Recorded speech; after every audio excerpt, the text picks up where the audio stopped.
माझ्या यूट्यूब चॅनेलवर, ज्याचं नाव आहे माय माझी सुगरण। आज आपण बनवूया खमंग कुरकुरीत भरपूर काटे असलेली कांदा भजी। मी बाउलमध्ये 4-5 मीडियम आकाराचे कांदे चिरून घेतलेले आहेत। त्याच्यामध्ये मी आता थोडंसं मीठ टाकत आहे। हे आता आपण एकसारखं करून घेऊया, म्हणजे याला 5 मिनिटं ठेवून पाणी सुटेल तोपर्यंत। मी आता याच्यामध्ये ओवा टाकत आहे, 2 चमचे तिखट घालत आहे।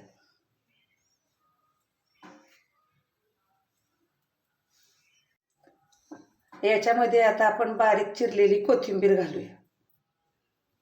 आता मी याच्यामध्ये बेसन घालत आहे। ह्या कांद्याला जेवढं पाणी सुटले त्या प्रमाणातच आपल्याला बेसन घालायचं आहे, कमी किंवा जास्त नको। ही भजी कुरकुरीत होण्यासाठी मी याच्यामध्ये 2 चमचे अगदी गरम कडकडीत तेल घालत आहे।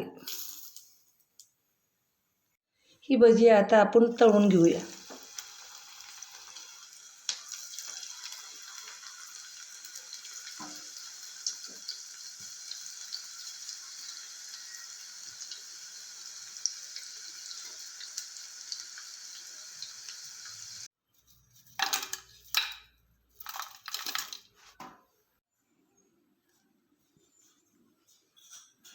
अशा नवनवीन रेसिपी पाहण्याकरिता माझ्या चॅनेलला लाईक, शेअर आणि सबस्क्राईब करा। धन्यवाद।